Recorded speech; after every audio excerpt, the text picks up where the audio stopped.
Yeah. You like me, you've been freestyling for the last 50 minutes. 50 seconds, I'm sorry. You're a little late today, but this time we had a good reason. We had technical difficulties because we hadn't been able to get the iPad going. But now we got it working.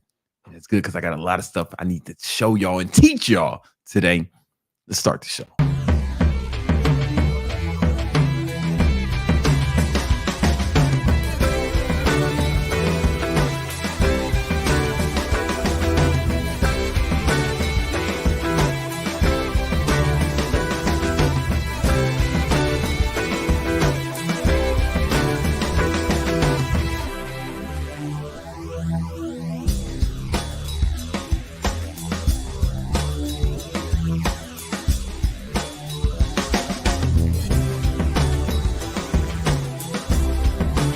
Yo, what up? Welcome to another episode of that Victory Talk podcast, the only podcast that I'm aware of that focuses solely on helping you build your money, muscle, and mindset.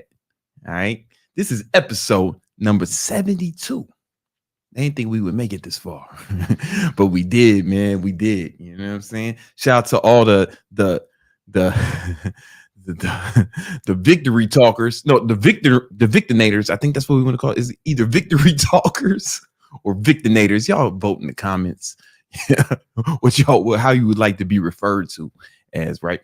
But yo, I got a lot to talk to you about. And we're gonna hop right into it. But first, I got to give a word to our sponsor. This episode, Victory Talk podcast, sponsored by Big Money Methods.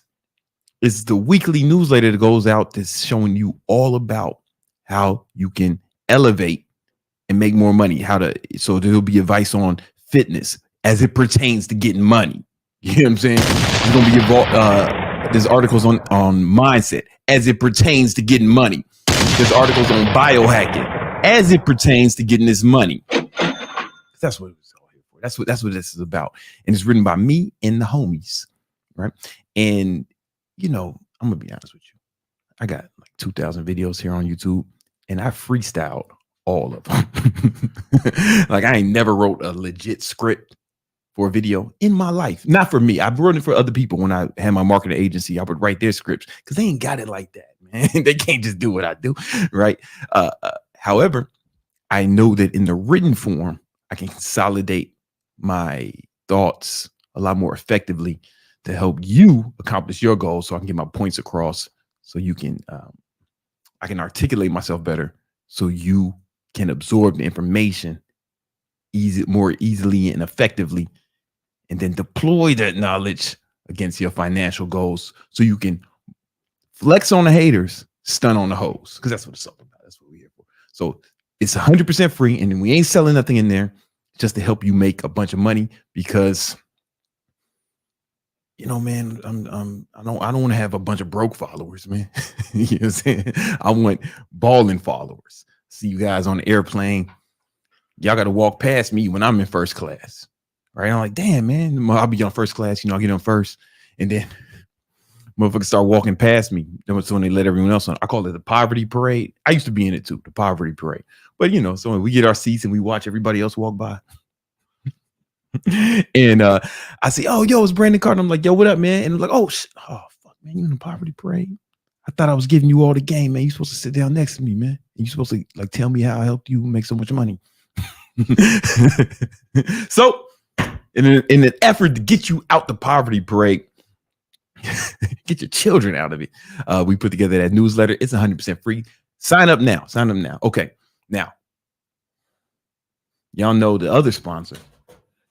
Thot Repellent. It's been a long time supporter of the show, Thot Repellent.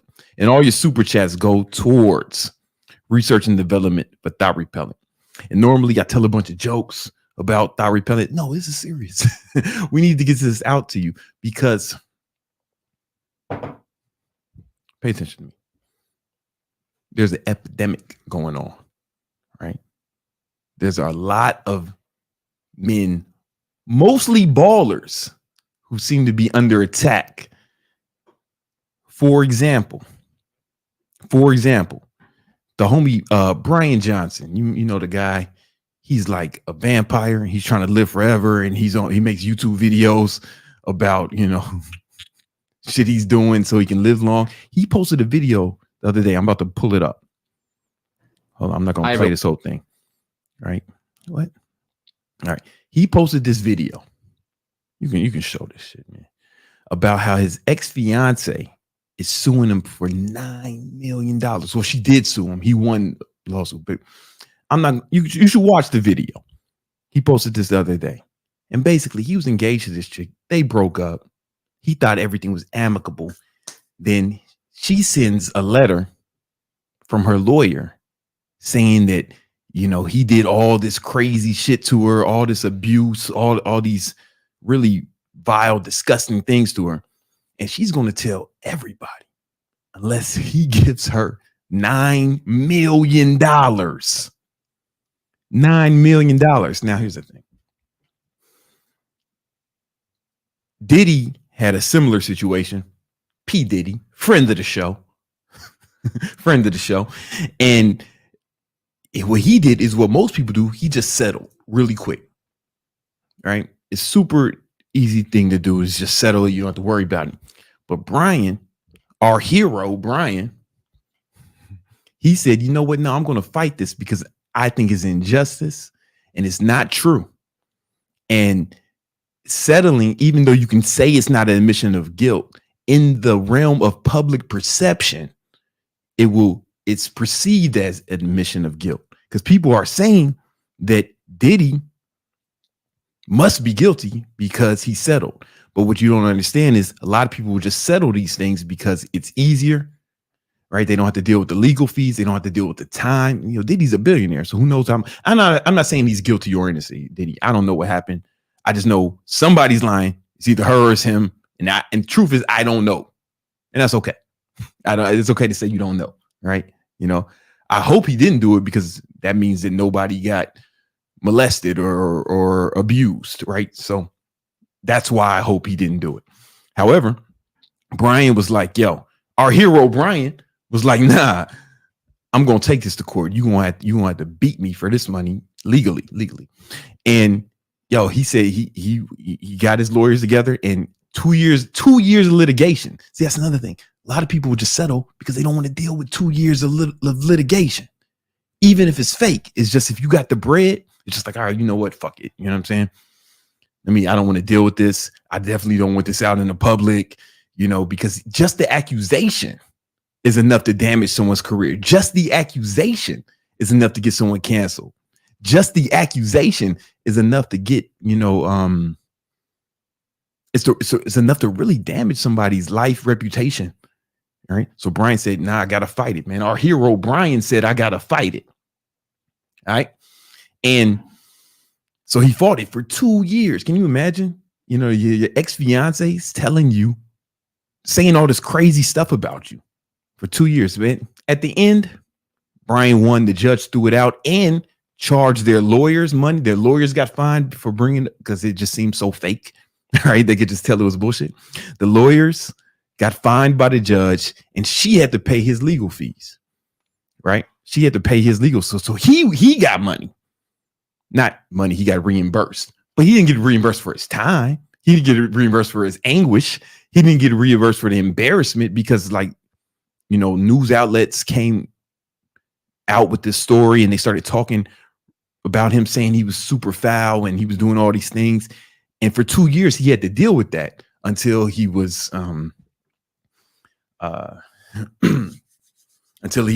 you know, eventually vindicated. But he had to deal with that. You get what I'm saying? Just the accusation is enough. And this wasn't like just some hoe he met one night. He was engaged to this woman, right? That's what I'm trying to say. Listen to me good. I'm not saying there aren't evil men out there who are doing awful things. And I hope they all get punished. Nobody's condoning the activities that any of these men are accused of. For example, if you go to jail for some of this stuff, the prisoners fuck you up, right? If you go to jail for like doing something to women or something like that, doing the R word, yo, the prisoners fuck you up for that shit.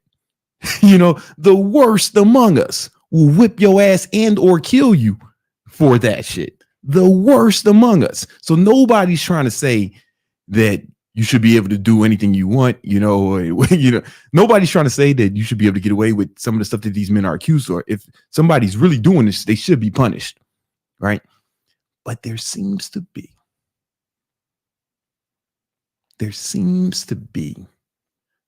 a whole economy based off extorting men with money with accusations. For example, let's bring up another one. You might have heard of Trevor Brewer or Brower. I might be saying his name wrong, but whatever. Right? He was suspended from, Major League Baseball for 194 games, which cost him $37 million. It cost him $37 million. Right? And he was about to get a $200 million deal. But he's not going to be able to just because of accusations. Now, I think this is still in litigation. Next, right? Victim. But then he didn't settle. Right? He said, you know what, I'm gonna fight this, even though it's fucking painful. And then, man, when they had to do discovery, that's something that happens in court. They got her text messages, and here's a video of him reading off the text message from his accuser. Next victim, star pitcher for the Dodgers. Him. Text Lindsay Hill sent to a friend before she ever even met me. Yo, she sent that. She calling him a victim, the next victim, meaning implying that this is something she does. You know, this is something she does to people. Next victim, boom. What should I steal? She asked another in reference to visiting my house for the first time. The answer? Take his money. So how might that work? I'm going to his house Wednesday, she said. I already have my hooks in. That's what I'm saying, man. Like this was a planned. This whole thing was planned. It was premeditated. It's like really evil. You know how I roll. Then after the first time we met, net worth is 51 mil, she said. Bitch, you better secure the bag, was the response. But how is she going to do that? Need daddy to choke me out, she said, being an absolute whore to try to get in on his 51 million. I'm just saying, man, we dealing with, there's some apex predators out here, man. You know what I'm saying? Read another text. Then after the second time we met, former Padres pitcher Jacob Nix told her, you got to get this bag. I'll give you 50,000, Lindsay replied. Her AA sponsor asked her at one point, do you feel a tiny bit guilty? Not really, she replied. Since then, her legal team has approached me multiple times about coming to a financial settlement. That's the thing. That's this whole thing, this whole economy. They threaten you with these accusations, and then they want to get a settlement. There's a whole economy based off this, where women are threatening guys, getting lawyers involved, and just threatening with accusations, saying, "Hey, man, we can make this whole thing go away with a settlement. We can make this whole thing go away with a settlement." Some people settle. Did he settle? I don't know what he did or he didn't, but I do know that there are people out here who are really lying in order to get the people who are really out here lying in order to try to take advantage of these men and, for financial gain. But as I have done since day one, I refuse to pay her even a single cent. My man, hero shit. Now it still cost him a lot of money. Even though he refused to pay her, he still lost like $30-something million, and he lost the $200 million deal that was on the table. $200 million deal. In August of 2021, Lindsay Hill's claims were heard in court. And during those legal proceedings, critical information was deliberately and unlawfully concealed from me and my legal team. Information like this video, which was taken by Lindsay Hill herself the morning after she claimed she was brutally attacked. Come on, man. Come on, man. She said she was attacked, but she's taking videos of her sleeping, chilling, Emotionally traumatized. Yeah, does that look like the person who was just emotionally traumatized and brutally attacked by a man? And desperate to get away from me. And now we have the metadata, so there can be no dispute. It was taken mere minutes before she left my house on the morning of May 16th, 2021. without my knowledge or consent, of course. In it, you can see her lying in bed next to me while I'm sleeping, smirking at the camera without a care in the world, or any marks on her face. I think it paints a pretty clear picture of what actually happened the evening of May 15th and why the video was originally concealed from us. Yeah. I'm just saying, man, like, you got to be careful out here, right? You got to be careful out here. There are women out here who will lie for the financial gain, right? And that's why, like, I just, defer judgment when I hear some guy being accused of something, because I know it's an accusation. And right, we used to live, well, supposedly it's innocent until proven guilty, right? But that doesn't seem to be the case. At least he's not going to go to jail for it, right? So that is true. But as far as there are ramifications for accusations, and a lot of guys will pay to get those accusations put aside. But are these two heroes decided to stay and fight? And listen, I don't have no answers for this. I don't know what to tell you guys except to be careful. Like, all this trying to be a player, all this trying to have sex with as many women as you can. It's like, if you go out here and you're dating a bunch of women, spinning plates or whatever the red pill guys say, and you're out here trying to be a player, chances are you are going to run into one of these evildoers. Now, most of you motherfuckers are broke and shit, so it won't matter. They know you won't be, you don't have to worry about nobody trying to extort your broke ass to get fucking access to your Honda Civic or some shit, But if you actually become successful and you start, making some real money, there are going to be people who will do a lot of things to relieve you of that money. Right now, we saw another thing that came out where the company that Diddy works with, right? They filed some motion in court in order to not have to pay him anymore because of what's going on. They don't think he's mentally fit to be in charge of the company's marketing budget at this point, right? Let me just ask you a question. Before I ask you the question, I got to tell you a story.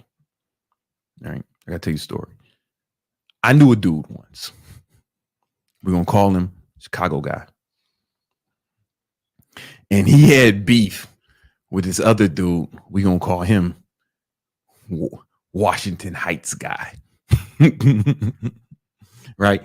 They had beef with each other, like real beef. Like, if it was on site, if they saw each other, there was going to be violence, and they were looking for each other. And the Chicago dude felt like he had to bring the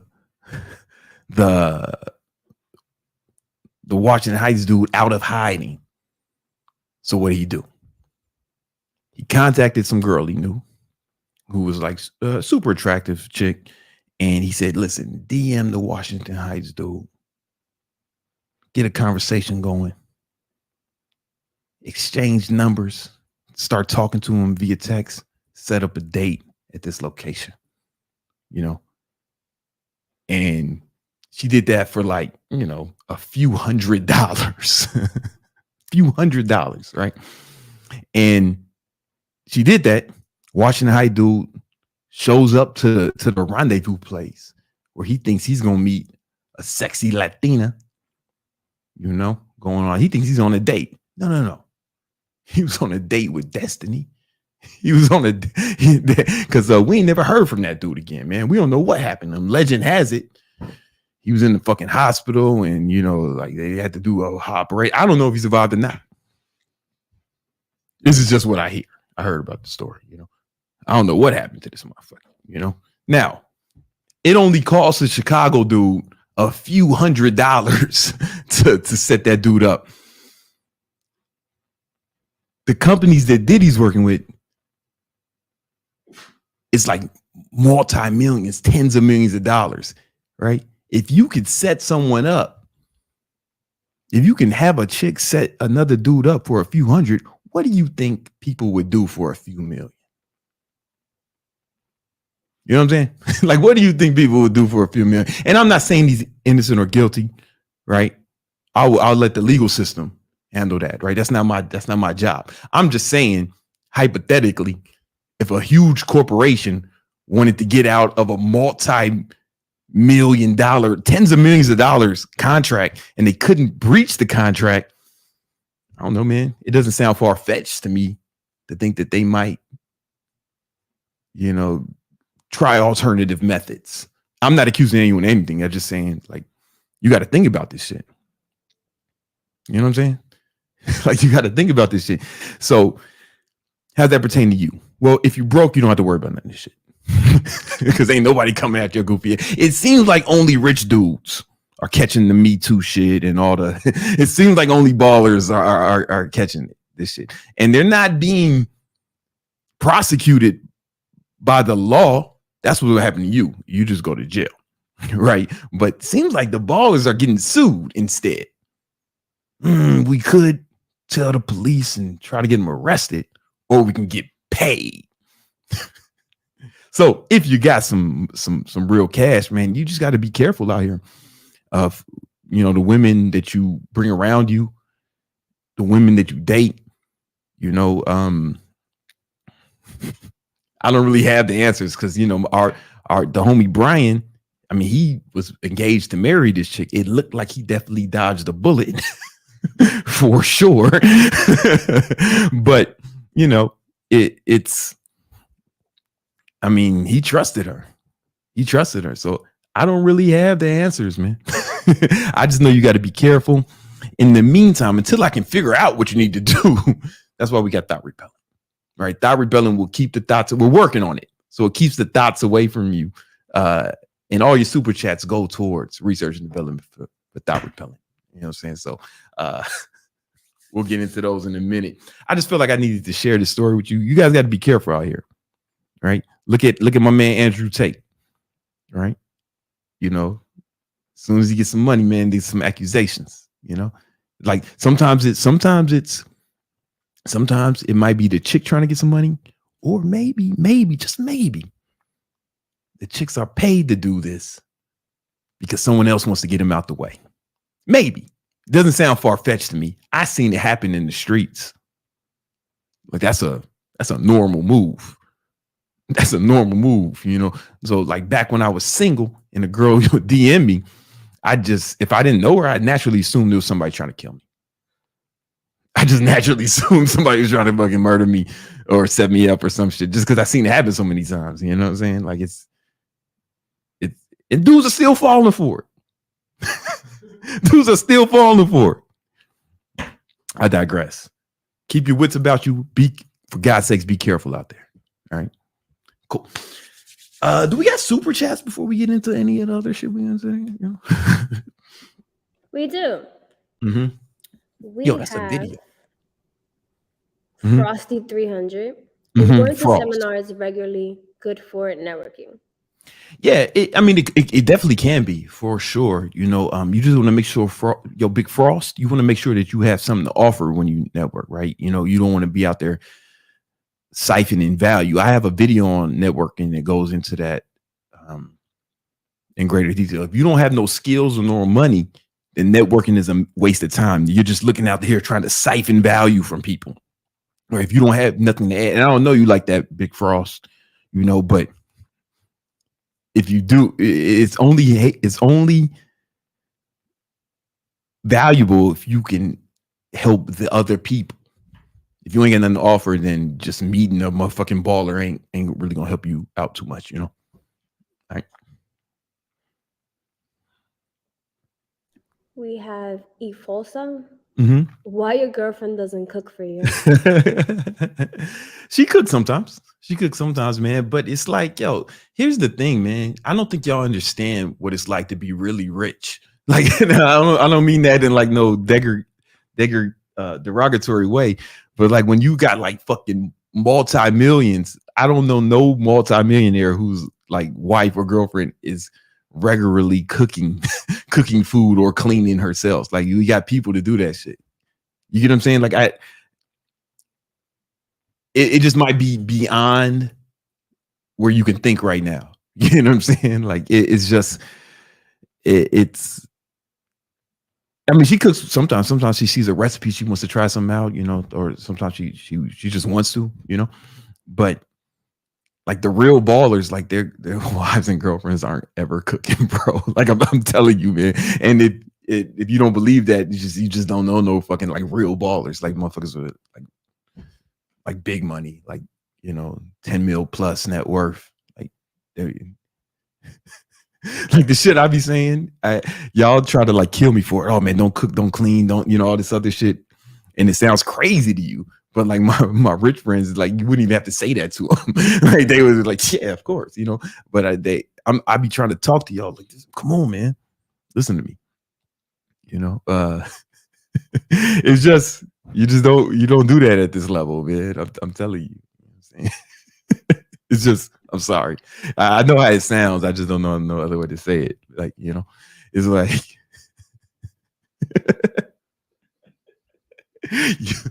like I'm not as rich as Zuckerberg, right? But can you imagine Zuckerberg's wife like cooking something? No, they got fucking people, man. They got a fucking fleet of people doing this shit, man. It's fucking normal, you know? All right.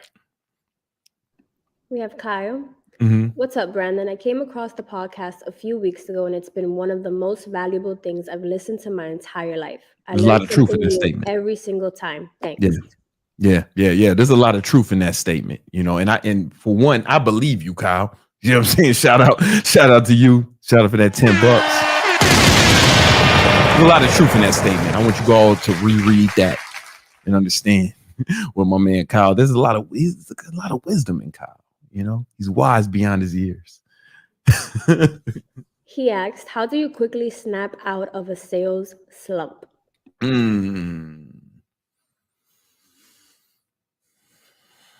right, I'll get into it real quick. I got a lot to cover. I'll get into it real quick. Okay, so sales is 100% a mental game, right? Like, you know, it's a mental game. So what I tell my team, just a lesson I give them, there's like 4 main attitudes you can have in sales. It's like, boom, this person thinks I can't. He said, he a hoe, right? You know what I'm saying?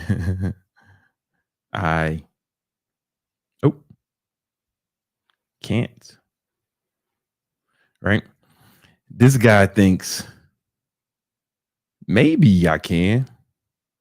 He's, you know what I'm saying? He's like, maybe. I think I can. Right? Then there's the guy. Then this is kind of where the tide starts to change.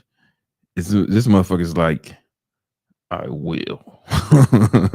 And this is what you see a lot of sales guys on the internet. You know what I'm saying? A lot of sales coaches, they're super aggressive, like, whoa, calm down, bro. Right? But they come in with this attitude, I will. Like, I'm going to get this shit no matter what. And that's better than the other two. And you might need to get to that step first, right? But the most powerful state you can be in is calm, very calm. I know. And this is like inner dialogue, right? So when it's like, what I mean by I know is there's like no doubt. It's like no, this could be classified as levels of doubt, right? So this guy has the most doubt, and the I know guy has the least amount of doubt. Right? So this guy has the most doubt. I know has the least amount of doubt. Now, what happens is you can start off anywhere, but if you keep losing sales, right? You keep taking L's. What happens is you start to slide. Your confidence starts to wane, and your doubt starts to creep up more and more and more. You start to develop more doubt with each failure. This is why when an athlete, let's say a basketball player, he's missing shots or he's having a bunch of bad games, the coach may call up some plays where he can get like easy buckets, you know, like layups and shit. Then he starts to get a rhythm. He starts to get a little bit more confidence. Next thing you know, he's shooting threes from the logo after a while, right? But nothing really changed with the guy except the attitude in which he's doing the thing. Now, here's the thing. What do you know? What do you know? You don't know that you'll get the sale. You never know that. You never know what's going to happen because there's too many things that outside of your control as it pertains to the prospect actually giving you money, right? He may not have the money. He may really have to talk to someone else. He may not have access. Who knows? But one thing you always know, is that you can perform well, right? Because that's the only thing you're in control of. You're not really in control of what they do, right? So this guy is going to try to make the person do it. This is where you get a lot of the internet, fucking Instagram, TikTok sales trainings, where they're going to fucking kind of like beat you into submission verbally, right? Like almost pressure you into it, twist your arm, bully you into buying. And that can work. I'm not going to say it doesn't work, but it's not the best way to do it. The best way is to, super calm, confident, oh man, like, mentally, you're going to make it. You don't know you're going to get the sale. You know that you're going to perform. So what I try to do is I tell my sales team, listen, I don't even want you to think about getting the sale at all. All I want you to think about is your performance. Every sales call, because we record our sales calls, right? I want you to be proud of that call, whether you get the money or not, right? Because you can't control what happens, but you can always control your attitude. You can always control your actions. Those are the only things you're really in control of in life. And your attitude needs to be, I know I'm going to put on an amazing performance. Excuse me. Even if you don't get the sale, I want you to be proud of the film you put on tape. You know what I'm saying? And you can I want you to bring me footage of you. I want you to bring me footage of your sales call. I can just see it, right? But I want you to bring me footage of your sales calls. Don't tell me if you got the sale or not. Just show me that you're proud of it. You know what I'm saying? Even if you don't get the sale, I want you to be proud of your performance. You get what I'm saying? Because that's the only thing you can really know. That's all you can know is that you'll perform well. And that obviously, this is assuming you have enough training, assuming that you've practiced your script, you've practiced your objection handling, you've practiced your state, and we do that every day in my sales team. We practice every morning. We drill every morning. So it's easy for them to come in with this kind of attitude that I know, right? Because this guy is probably going to not sell a lot. He's probably going to quit. This guy, if he gets a sale, he's super excited, bro. He's like, oh my God, I got it. You know what I'm saying? This guy's like, yeah, I did it. Yeah, motherfucker, you're right. But this guy's like, yeah, man, cool. So how would you like to pay? Right? He's just, because that's what's supposed to. He's like, oh yeah, I'm supposed to get the sale. Even if I don't. Even though I don't, I fucking killed that shit. I killed that call. And what happens is, if your criteria of success is not getting the money. So basically, we got to change your criteria for success, right? When you're on a call, if you go into it thinking, I have to get this money, then remember, it's the failures that make you slide down in the bad direction, the failures. But you could only... Not getting the money is only a failure if your criteria for success is getting the money. I hope you understand what I said. Not getting the money is only a failure if your criteria for success is getting the money. But if you change your criteria for success, change your criteria of success to, I'm going to put on an amazing performance during the sales call. whether I get the money or not doesn't matter. Well, then every sales call can be a success. You get what I'm saying? If you change your criteria, you may not get the money, but you know you did a great job. And here's the thing: if you do a great job, what starts to happen is you'll get the money more often.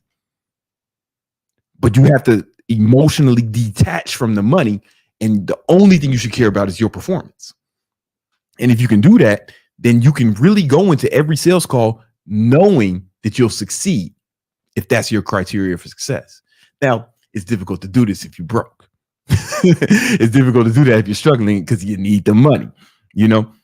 So I'm not saying that,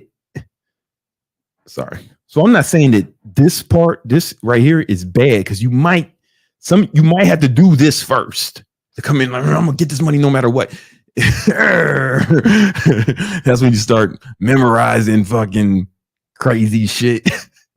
I see some of this TikTok sales shit, and I'll send it to my guys, and I'll be like, I don't ever want to see you guys saying some of this shit on film. Ever. This shit is fucking weird. Don't do this shit. And I'm not saying it won't work as it pertains to getting the money, but it's just not, the fucking, we don't want to force people into buying nothing. We don't want to strong arm them into buying nothing. We don't want to bully them into buying them. We want to sit back and get them to fucking force us to sell it to them. Right? Because the way I teach sales, and I have videos on it, right? The way I teach sales is, it's very different from a lot of the shit you'll see online. It's not about trying to convince them to do anything, trying to talk them into it.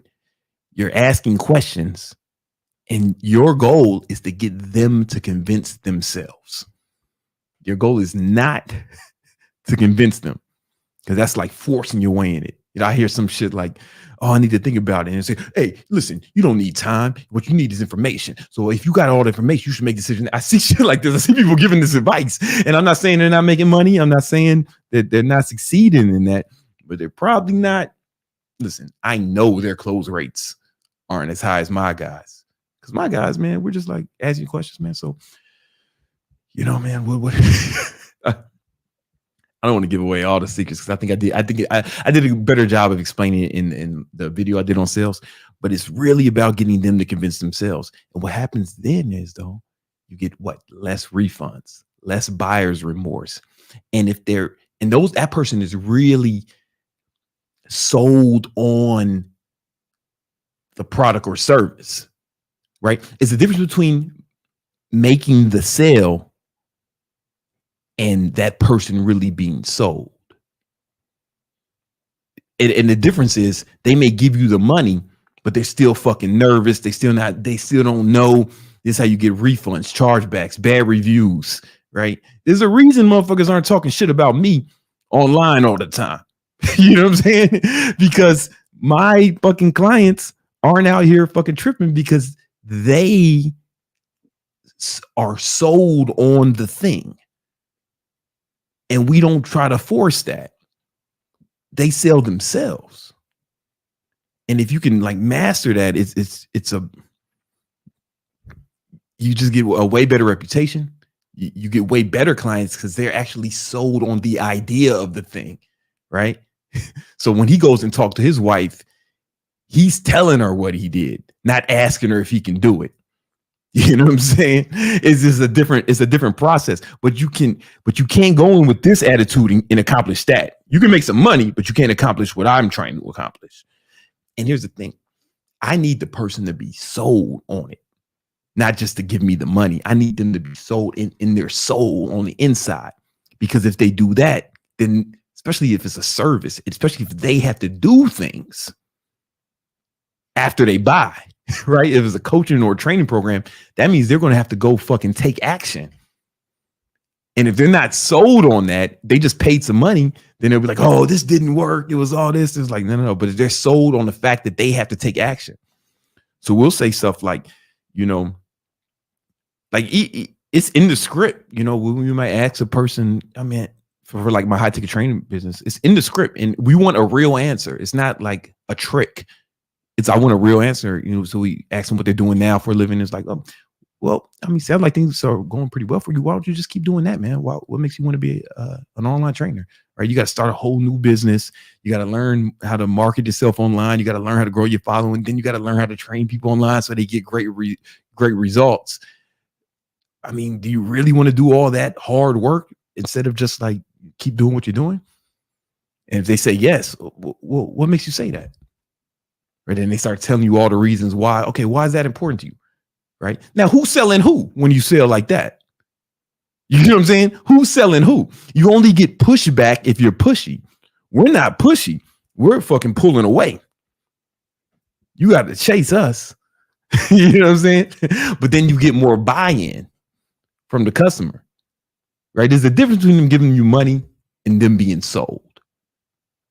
And you can only accomplish that if you're really focused on your performance and not getting the money. Because if you're focused on getting the money, you'll fuck around and say anything. You know what I'm saying? You'll fuck around and say anything. You'll fucking lie. I'm not saying that you'll lie. Let's say that you're going to stay within the realms of integrity, right? But you'll start begging them. You'll start coming up with different reasons, or you'll start fucking trying to strong arm them. You don't have to do that, man. There's a better way. There's a better way.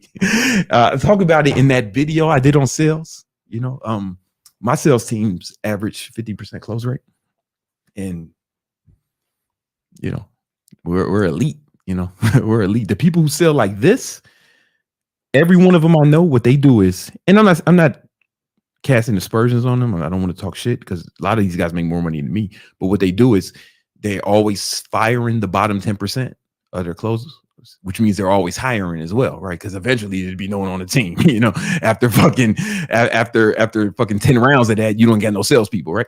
So it's they have to always be hiring and always be firing. I didn't want to run my sales organization like that. I wanted an elite group, you know, and what we train with this, man, I just want to be proud of the call. Like if they say, man, I didn't get the sale, like, are you proud of your call? Yeah, all right, that's all that matters. That's all that matters. Because you can't control the closer. You know what I'm saying? And another one more thing. The average, like in most big corporations, most big sales organizations, if you're closing 30%, you're like an all-star over there, 30%, which means that 70% of your sales are failures, right? So what do you think that does to your confidence if your criteria for success is getting the money? And you're fucking, and 70% of your fucking calls are failures. What do you think that does to your confidence? You know what I'm saying? Now, if your close rate is just being proud of if your criteria is being proud of the call, then 100% of your calls can be success. However, if you do that, your close rate would probably be better than fucking 30%. You know what I'm saying? If you know like the right methods. Right? What was the question initially? So here are my tips on how to get out of a sales slump if you are a salesperson. If you're in sales or you want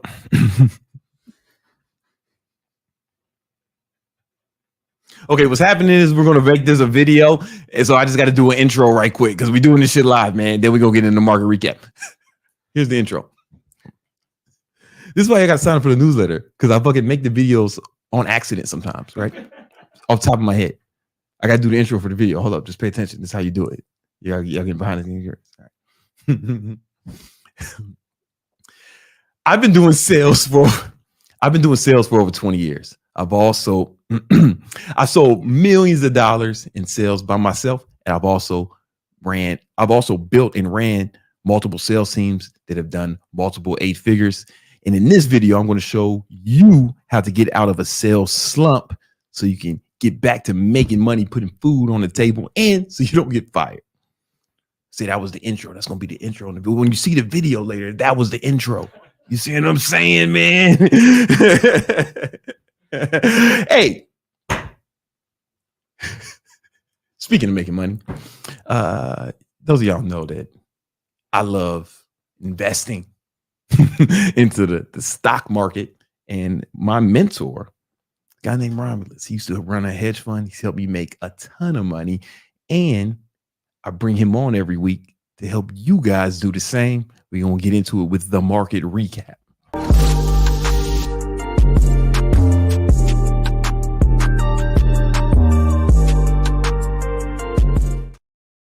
Big Romulus, what up, homie? Oh, hey, Brandon, thank you again for having me. How's everybody doing out there in the Victory Unit land? Hopefully crushing it as always. We want to hear about that. And by the way, tomorrow, Brandon, we're doing something special tomorrow night. Yeah. Tomorrow night. So everybody listening right now, come into our Discord. Hey, it's a free place. Yeah, we free. have a lot of communication, a lot of kick-ass stuff going on. You guys come in there. You can learn about what we're doing tomorrow night. It's a free webinar, 7 o'clock Eastern. So teaching you all about how to get money in the markets, how to make money. We're going to be answering your questions. Me, Romulus, and Greg live. You don't want to miss out. If you're serious about making money in the markets, you do not want to miss out on that. You can join the Discord to find out more information. Exactly right. So I want to, before we get into the market recap, you're talking about sales tonight, and Wall Street is definitely a selling kind of a place. You got to know what you're doing out there. Ain't it? Have it bringing in inside. And this is something that was taught to me, decades and decades ago. Stuck with me, Brandon, my whole career. People, they don't want to be sold. They don't. But they love to buy. They love to buy. I knew you was going to say it. They don't want to be sold, but they love to buy. They love to buy. Mm-hmm. Retail therapy, baby. Yeah, man. They love it. So, all right, well, let's go a little bit into, speaking of buying. Yeah. What's the buying that's been going on in the stock market. So let's get it. Yep. Here we go. I'll give you a second. All right. And here we go. So S&P 500 reaching another 2000, not an all-time high, another 2023 high, a little above the July crack over here. And again, Brandon, you know that in the morning reports that we put out there, and this is something that if you become a Centurion in the Victory Unit Legion, you will be able to get these reports every single day delivered to your email box. Yeah. We're talking specifically about a breakout from this little area. You see that yellow line? The yellow line was kind of serving as a little bit of a resistance somewhere where the market, for some reason or another, was unable to get through for some time, because it even goes back, boy, you got to go back quite a ways, back to 2022. Okay, so it's been a while, but it finally was able to get through it just yesterday and a little bit further today. So it's above this resistance area, and that again put the market into new 2023 highs, not an all-time high, still quite a bit away from an all-time high, but new 2023 highs. And most of the rest of the market, with the exception of the small caps, have kind of followed suit. You see as we're going through. But this is a picture of the small cap stock market right here. And this is where a lot of people who listen to these types of podcasts, people check out stock trading on YouTube or other sources like that, chat rooms. These are the stocks that most of them are more likely than not still involved in. Yeah, they could have some NVIDIA and they could have some Tesla, but here I just brought up two stocks that are part of that noted Magnificent Seven, which haven't really been moving for a while. Yeah. Okay. But it's interesting that some of these companies, the older stocks, are kind of catching up.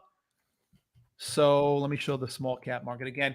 The reason a lot of people have stocks like this is because these are your story stocks that make the rounds within the YouTube trading type of community.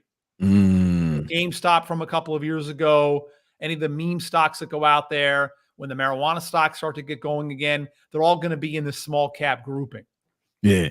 Go back to the big caps, which is the S&P 500 right here. New 2023 high, but you can see that the small cap grouping is quite a ways from there.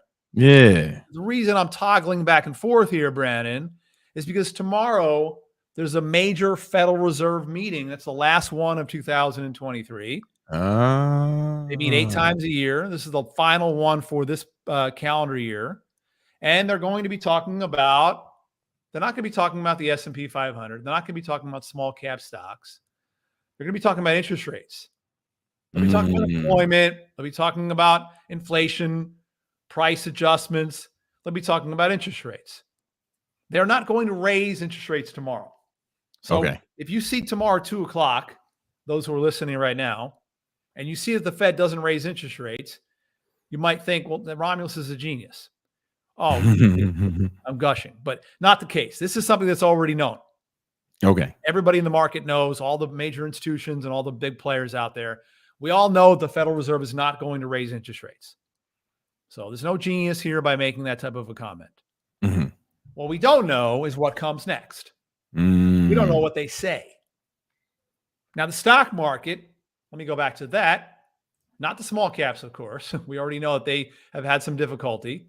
But the bigger stocks, with the new high of 2023, both yesterday and today, and the run up from late October, the stock market is saying the Federal Reserve is going to cut rates a whole bunch next year.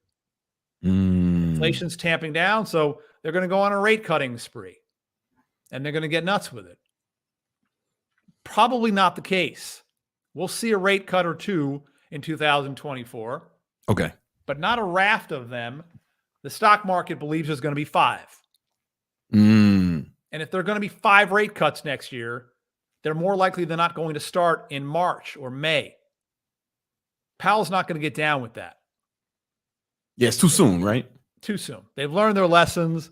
Powell learned his lesson 2.5 years ago when he was running his mouth saying that the whole inflation thing was transitory. Yeah, it was. Ends up sticking around. Hell, it's still here. It's just slower than it was last year, but it's still here. There's no transitory nature about it. That was foolishness. Plus, what happened in the 1970s when inflation ran at the highest rate in U.S. history for about 6 or 7 years there. They realized that the Fed acting too soon, like you just said, being too accommodative, allowing rates to come down too far. So he's not going to be in a hurry. Plus, there's something called the wealth effect. The higher the stock market goes, wealthier people have more money. They spend more money. More money chasing too few goods and services is what the definition of inflation is, by the way, if you look it up in a textbook. So that's not what they want. Right. It's funny when people like start getting mad about inflation. That just means that means like we got too much money, right? That means too many people got too much money, right? The definition of inflation is too much money chasing too few goods and services. Okay? So, and it can be disastrous to any type of an economy. If it, like, for example, a year and a half ago, I think the inflation rate hit 9% or 8.9. 8.9 was the annual one month price over the last year. That was the highest we've had it since 1981 or something. Yeah. You don't want that. That can be total detriment to the economy in a lot of ways. But we're victims of our own success. Yeah, it could be a real problem. But the Fed, they're not going to want to see any type of opportunity or chance for inflation to spark up again and come back around. So more likely than not, they're going to be talking about, we're not going to cut rates in March. Not going to cut rates 5 times next year. Maybe a couple. And the stock market has an opportunity after being so excited about this for the last 6 weeks. The market has an opportunity right now to review that excitement and perhaps go through a bit of a readjustment. Okay. Because I'm not the only one who can look at a chart. All the Federal Reserve members, Powell included, they look at these charts. They look at the charts. They see the prices going up. They know that if they added the excitement, these prices could go nuts. Boom, inflation is right back by Friday. So they probably want to mitigate that. They want to mitigate that. Yeah. They want to keep a little bit of a lid on that. They've been saying for months that inflation or the interest rate environment is going to be higher for longer. Higher for longer. Well, the last increase was July. You start cutting in March. That's not higher for longer. Yeah. All right. They know that. And they've said this, but look, stock traders and investors, that's what they do. They overshoot on both sides. Yeah, they do.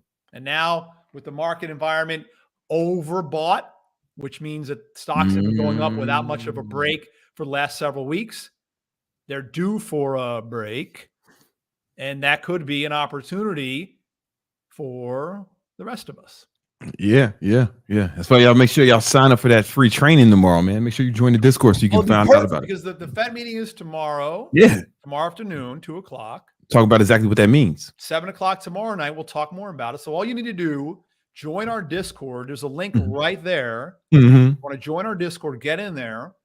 We'll be talking about this tomorrow, but you need to sign up for the webinar. That way you get the link and all the information and everything included. And again, that's going to be going on tomorrow, 7 o'clock Eastern. Yeah. All right. So oil prices have been pulling back. This is the biggest contributing factor to the lower inflation numbers. Yeah. Paying less. But I'll tell you something, Brandon. I don't know about you, but I have a number of friends that are involved in the transportation and logistics industry. Mm-hmm. Matter of fact, one of my best friends was visiting a few days ago. He owns trucks, and he's a driver, and he's also a truck owner. Yeah. He has other drivers, and he's a driver as well. So he's very involved, and he's been in this business deeply for a number of years. Mm-hmm. He said that something interesting that caught my attention, which really it caught me off guard too. Mm-hmm. He said the rates, the freight rate, Brand, for example, you want to ship out, 20 cases of Thot repellent. Yeah. That's important that it gets in the right hands. Exactly. Well, you were paying, let's say, $5 a case a year ago. Yeah. Today you're paying $3. Mm. The rate that you're paying for the freight is been going down. Okay. Well, let's go back a little bit to the economics of anything, of any Yeah. market. Supply and demand.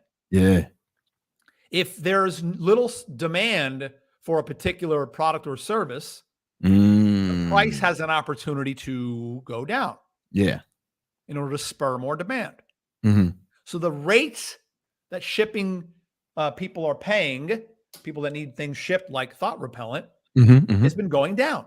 Yeah. Yeah. That must mean in economics 101, the supply demand curve, that must mean that the demand is for shippers, for truckers is down. Demand is doing the price is going down. And if the price of trucking and shipping is going down, what do you think that says and means about the broad economy? People are spending less. People spending less. They're buying less. Amazon shipping less. Walmart shipping less. They're all shipping less. And yet the stock market just hit a new 2023 high. And the Fed, so it's a little bit, like I said, it's a little overdone. This is not a conversation that states grab the duct tape, go get a case of food, and open up that hole in your basement and hide. Yeah. By no means. However, stock investors have gotten a little silly lately, a little over their skis a bit. And so there's possibly a bit of an adjustment that could be warranted over the next shorter period of time. All right. Based on a number of different analytical pieces that we've been exposed to recently. Okay. But it is nice to see oil prices coming down. Yeah. You should be paying less, Brandon, to Uber around Miami. I should. Yeah. No, you know what, man? I'll be looking at the price, but I think it's less. I think you're right.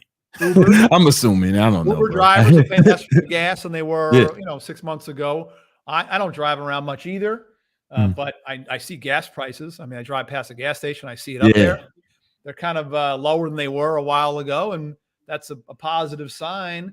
Definitely lower than they were over the summer. Yeah, than they were over the summer, a year ago, for example. Yeah. Year and a half ago, give that kind of thing. And so a couple of little stocks that one of the ones that I was looking at here, you got to be careful with airline stocks. Okay? You got to be careful with them, don't you? Because it's like an entire business model where a whole bunch of really smart people got together in a room, pulled together a whole bunch of money from other smart people and just said, F you. Yeah. Okay. I don't understand that, but anyway. But I like this chart right here, UAL. Again, careful with this kind of stuff because it is an airline. Yeah. But jet fuel prices are coming down, and people are still traveling a lot. Thanksgiving was the busiest travel weekend in our history. This Christmas is probably, I'm assuming it's going to be pretty busy.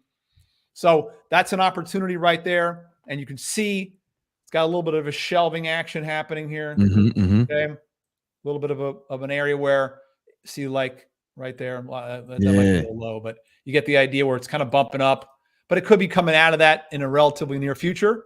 Okay. That's a stock you want to keep an eye on. Yeah. Despite shipping rates going down, I've been saying this for a bit. I still like how Amazon looks up in here. Yeah, that looks like a nice high base to me. It does. It's a little loose. Okay. I like to see them tighter than this. This is a little bit loose, but it's it could be coming out of that as the news comes around. You remember last week, Brandon, in the morning report, I mentioned this stock right here. This is before all the jump. Okay, when it was like that. And here it jumps up. That looks like, an Amazon type of a breakup. Maybe they're getting good news from the Christmas shopping season. It's filtering in. And maybe people are reacting positively to the stock because of that. I'm not chasing this. Again, Amazon looks a little better to me. Okay. Amazon looks like it's really good. Yeah. Could be cooling up here. And I'll look at another stock for that in a minute. And then I know you got some questions about stock. We will get to those in a minute. Thank you. Yeah. Absolutely. So, but I'd like to hear what you got to say. You might know some, you obviously know some stuff that I know, man. So I want to hear what you got to say. Meta. Okay. This stock has been consolidating for several months now. It jumped up in the first half of the year. Another stock that jumped up in the first half of the year that hasn't gone anywhere since. So there's a couple of big cap names, the big cap 7, the Magnificent 7 that are here. They've been stalled out for a while. If you want to get a piece of them, now might be a time because they're the same prices they were 5 months ago. They haven't gone anywhere, but there might be a progressive growth opportunity in a handful of those as well. Okay. Tesla's been kind of the whoops, I don't know what I did wrong there. Tesla's been the forgotten child of the Magnificent 7, although they say that it's in there. But see, this one looks better than Amazon because it's kind of coiling. It's tighter, a little more organized, not quite as loose. All right. So Tesla doesn't look too shabby in there as well. All right. There we go. Nice. Okay. Turn. No, these are, I wrote those down. I wrote those down. Thank you. I got questions, man. Some of the usual suspects, man. What's happening with my energy transfer, man? Well, you remember when we first started talking about this in July, I said the one thing that you might want to do with this stock is every week sell those covered calls. I do. Therefore, everyone who's looking at this chart sees a price of $13.25. But every week, you've been collecting rent on this stock because here's what happened. You own a piece of property. Exactly. You own something of worth. You are renting out that piece of worth, that value asset. When you sell the covered calls, You sell the covered call. Okay. You're collecting your rent and you're doing it every week. Sometimes you're only getting a few pennies. Sometimes you're getting more, but every week, guess what's happening? Money's coming into you and you're just, what are you doing for that? You're just owning an asset. Nothing. You're just an asset owner. Okay. Yeah, I make a good amount. I don't people. I mean, it'd be numbers that they wouldn't believe, but I do it like I make a good amount of money just selling covered calls and cash secure puts every week, and I learned it from you. Yeah. And every 3 months, this company also pays you a dividend, and I'm getting the dividends because I'm not every 3 months they pay you a dividend. Every week you're collecting cash, and on top of all that, in 5 years, there's the very real opportunity for the stock to be in the 30s or the 40s. And then you make a whole bunch on top of collecting the dividend and the cash that you get from selling the covered calls every week. Now, Brandon, I'm not going to reveal the stock that we've been talking about the last 3 days. Tomorrow night at the webinar, I will. Okay. But it's a perfect stock for doing exactly what we talked about doing with energy transfer. Yeah. It's in that similar price range, which means a lot of people can afford to do that with the puts and the calls. It has a great dividend, monster dividend, huge insider buying. Yeah. A monster short position against it. Yeah. So you're all right. So they're gonna find out this magic stock, this special stock tomorrow on the remember webinar. The last time we had a stock like this. Oh man, we made so much money. 50% in a year. Yeah. Like nothing to it, right? That's if you don't count the covered calls. I personally bought it high, so I count my covered calls. Okay. Because I bought it higher than a lot of people did.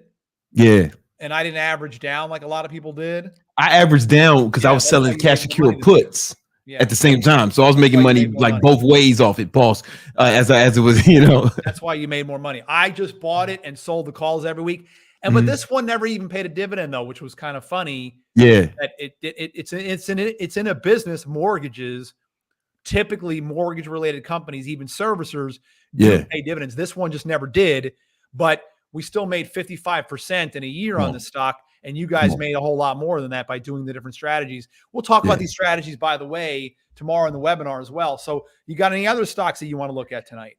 You know, man, Celsius. and I got a question about Celsius too. But I got a specific question. But first, I want to tell me what you think. Now, to me, let me ask you a question.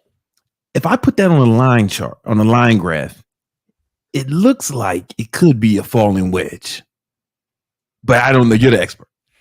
Yeah, it needs to narrow a little bit in here. Mm-hmm. Okay, it can fall still, but this line, instead of, see how steep it is? Yeah. Let it get a little less steep. Okay. Okay. All right. And that certainly could happen. It could be happening right now, even. And I'm full disclosure. I've been in this stock for a minute. And okay. But I also noticed that it seems like historically it likes to stay above the 200. Yeah, I'm saying I like where it is right now, Brandon. Yeah, exactly. It's right at that resistance. We've been talking about this for a while, and now it's got my interest. And so, okay, this is another stock. It's $49. So to do the covered call selling, it's a little more expensive than an ET. Mm-hmm. But you can still do it. I mean, 100 shares, that's all you need. Yeah. So $4,900 every week, sell the covered calls. This one doesn't pay a dividend, but it probably pays a nice premium on those calls. People can be making money while they wait for the opportunity for the stock to go higher. Because one thing about this stock is when it punches up, it's going to punch. Yeah. It's got that, it's got that little zoom to it. It's not a Procter & Gamble or McDonald's that just kind of sit there like paint dry. This thing will move eventually at some point, and it might be nearing a position in the next few weeks where something like that could be happening. It looks like it, right? I got another question about this in particular. So I was at my boy, he owns a gym over here, and he had a toy drive. So we donated toys, and I was helping out, passing out toys for the children. Cool. But then Celsius was one of the sponsors. All right. And and I'm like, all right, cool. Yeah. I'm one of the owners. So I was like, yeah, let me get one of these, because I'm one of the owners, right? I own some of the stuff. And they said, oh, can we take a picture with you of it? And normally if a brand asked me to take a picture with this shit, I'd be like, no, man, I'm Brandon Carter. You gotta pay me for this. But I thought, because I am part owner, go ahead and take the picture. Now that got me thinking, is it illegal for me to just start promoting this shit like crazy because I own so much? No. How would that be illegal? I don't know if that's like, I mean, Wall Street. I feel like that's some sort of rule. You disclose to everybody, hey, I own the stock. Yeah. And I want you to buy the product because I use the product and I own the stock and I believe in the company. That's why I own the stock. And I believe in the product. That's why I drink it. Yeah. And I believe in the way they conduct and carry themselves by donating and being involved in the community. Yeah. You see what I'm saying? Yeah. It's all in kind of thing. No, there's nothing illegal. There's nothing immoral. There's nothing untoward about anything that you have done when it comes to your involvement with this particular company. Yeah. There you go. All right, cool. Again, the stock might be looking at, it's oversold in here. Check that real quick. Yeah, it's oversold on a short-term basis. It's coming into that 200-day moving average, which could be a place that could attract some buying interest over coming weeks. I'm saying. Yeah. All right, cool. 7 o'clock Eastern, get into our Discord to sign up. Do that now. All right, for sure. Thank you, Romulus. Appreciate it, brother. Guys, I want you all to go out and buy Celsius.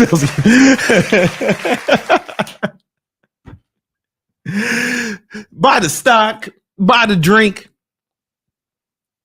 It's only I'm part owner. Full disclosure, I'm part owner. Because if you own stock, you own a piece of the company. So I'm part owner in Celsius. I got a lot of money in Celsius. They're not endorsing me, I'm endorsing them. People think, man, you paid to endorse it. No. I'm endorsing them. All right, cool. Do we have any super chats before we move on to the next segment? Drink Celsius. Motherfucker. We have a few. We have Calvin. I can't diet and make money. Help. No energy. Do you recommend eating tuna or kidney beans? The fuck are you talking about? What was the first part of the question, man? It wasn't a question. He just says, I can't diet and make money. Help. Oh, because okay. So now I understand. He can't diet and make money simultaneously because he's lacking energy. Guys, it'd be super helpful if I didn't have to decode Your motherfucking super chats, man. You want to make sure that shit is legible. You know what I'm saying? Oh yeah, we got a better. All right, a better version of that. There's like 3 parts to his. Brandon.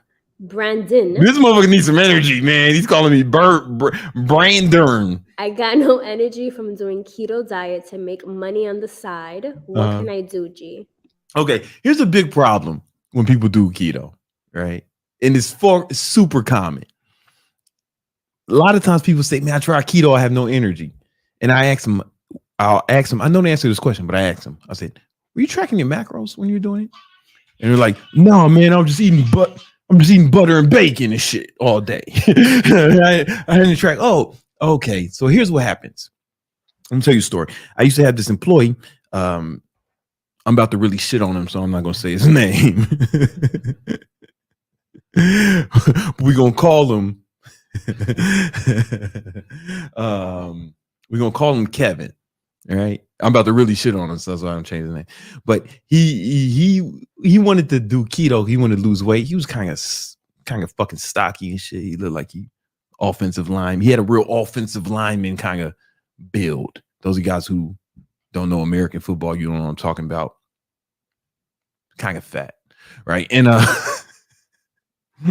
and he wanted to do keto to lose some weight. And, you know, I'm all for that. So he starts doing it, and he's like, man, I just don't have no energy. All right, man, I just don't have no energy. But I said, are you hungry? He said, no, I'm not hungry. Yeah, it's like, yeah, well, how much are you eating? Are you tracking your macros? I knew the answer was no, but I just asked him. And he said, no. And I said, all right, let's go through what you ate yesterday. And we'll try to estimate what your calorie intake was. Mind you, this dude was over 200 pounds. He had 1,000 calories the day before. I'm like, no wonder you ain't got no energy. So here's the thing. When you do keto, when you are actually less hungry.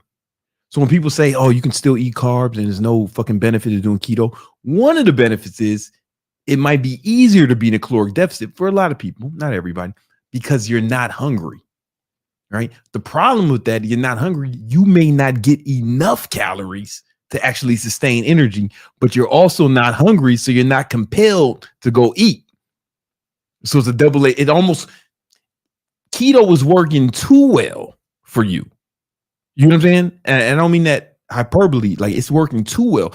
It's like you're not hungry, but you're not eating enough to sustain yourself. So we had the homie Kelvin, right?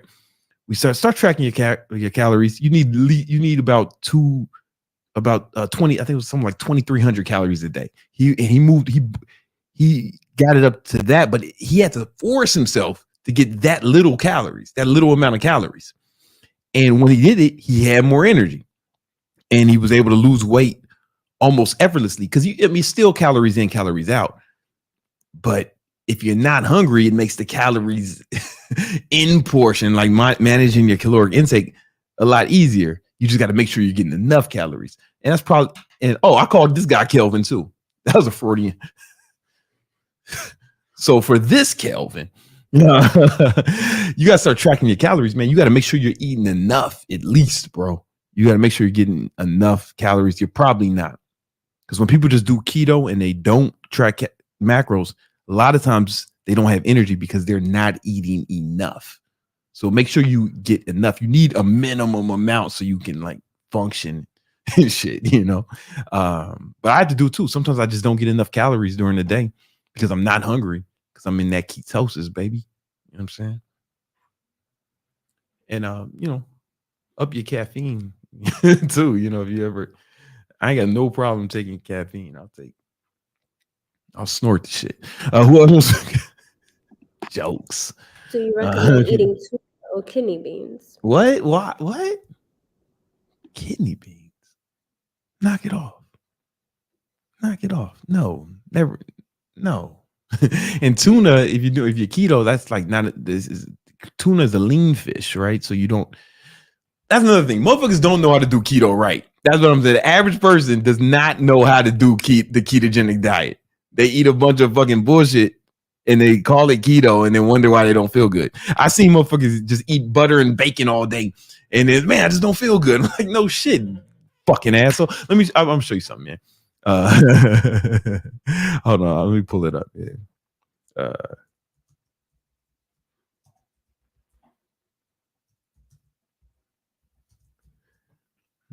Let me find this shit. This is like a graph that really sums it up. Like this image right here. Fuck, don't show this. Hit the wrong thing. Hold on, let me copy image address. I don't need to fucking go to this website. God damn it. All right, so yeah, this is like some normal shit. It's like what people think keto. Oh man, I'm just eat a bunch of fucking cream, jerky, and butter. And this is what it really is. Like you can eat vegetables, you get healthy fats. Like it's people who think keto is unhealthy, they think this. But this is what keto really is. You know what I'm saying? You want to make sure you're doing it right. There's nothing about that looks unhealthy. In fact, that looks probably way healthier than what you motherfuckers are eating. You got to learn how to do the shit right. You know? All right. What else we got? I'm sorry. That was long-winded. We have Eric. Mm-hmm. I work at a life-saving station for the Coast Guard in Mass. All right. I'm trying to find remote sales job in my free time. Should I be a real estate agent since I'll be living half the year in the station?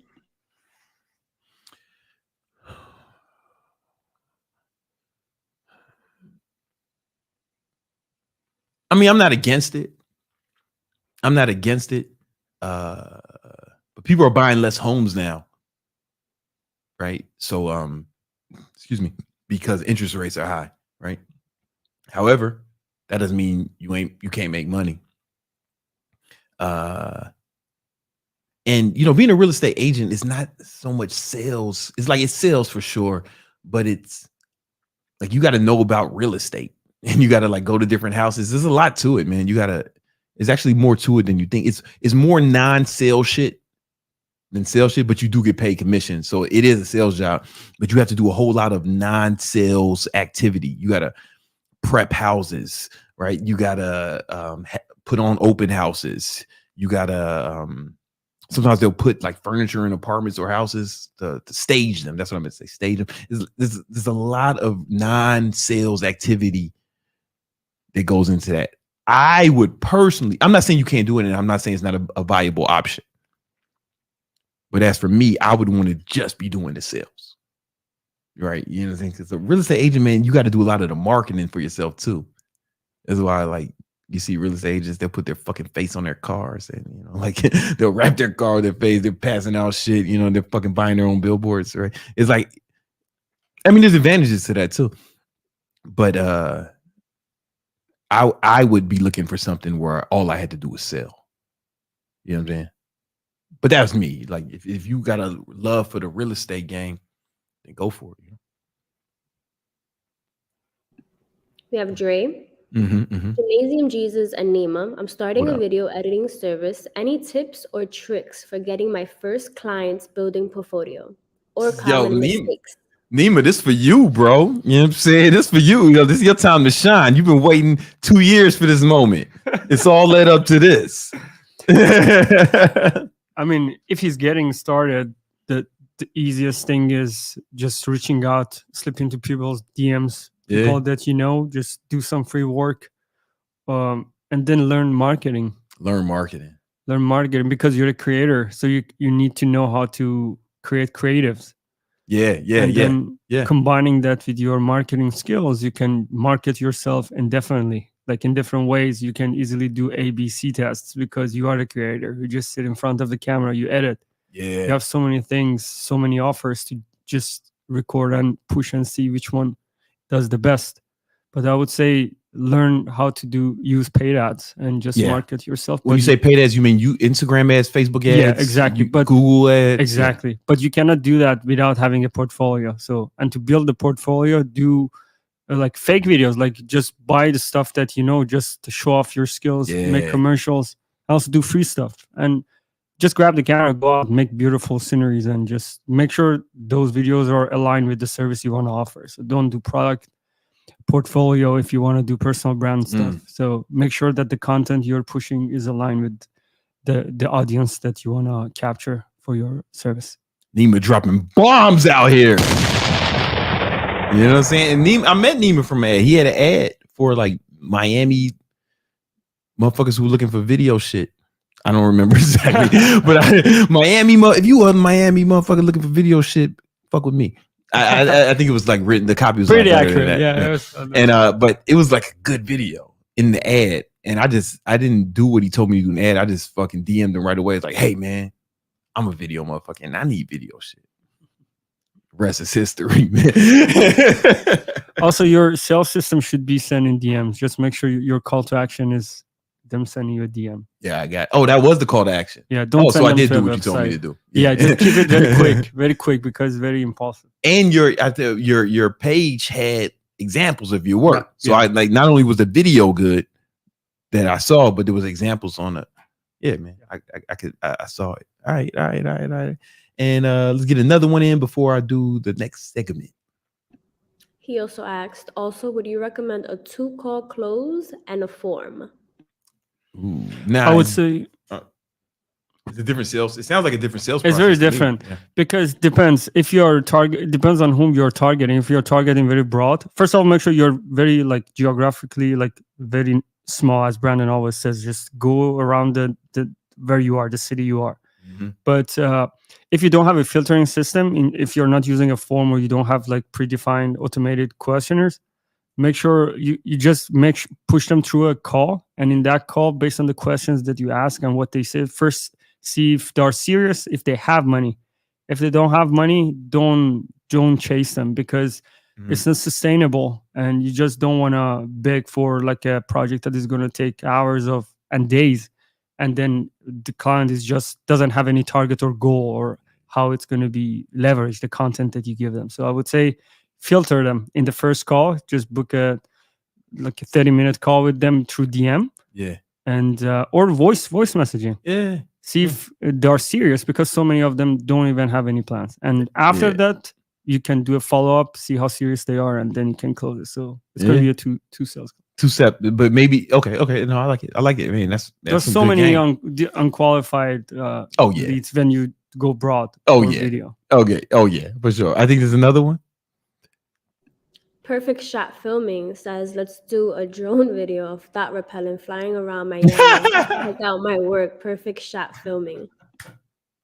I see you, Perfect Shot. I see what you're doing. I see what you're doing. I'm not in the drone shot market just yet. You know what I'm saying? Like, here's the thing. I've had so many drones and I fucking never use them. Like, it's weird as I never use the drones. I've had a bunch of drones. I mean, I've used them like very few times. And then those times I didn't even need them. Like, I'm just, I got a drone. Let's fucking find it. Like, we forced this shit in there. Yeah, didn't use it. Didn't use it. Haven't used it since. I'm just so I personally don't have a need for aerial footage. Same thing with GoPros. Like, I buy every GoPro that comes out. Never. I did use it the 2 years ago. I used that GoPro shot a lot, and that was dope. It was so dope because like my girl, she doesn't have a lot of experience with filming.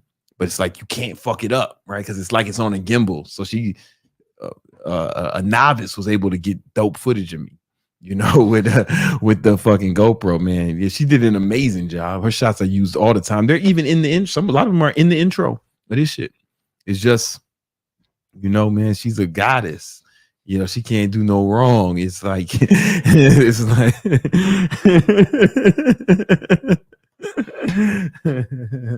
Like God made her perfect except for her brain.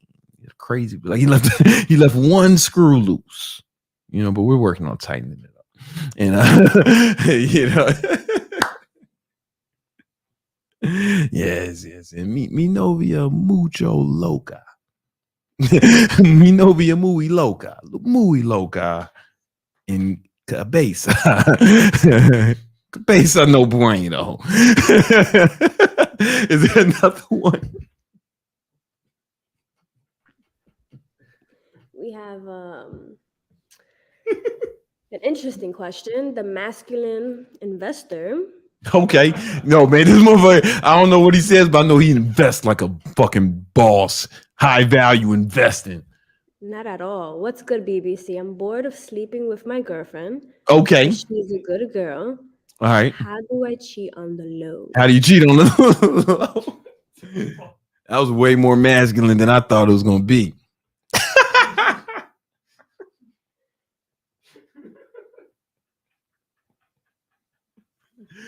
Yo, I believe my girlfriend typed this to see what I'm saying. I believe she made a separate account, typed that shit in there. I know how to get him. Figure out his tricks.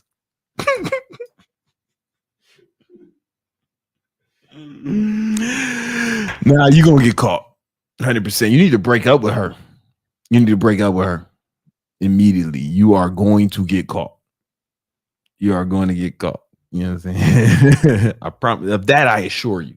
Like I assure you. And it's just not a cool way to live, man. You can't be out here like being foul and expecting God to bless you.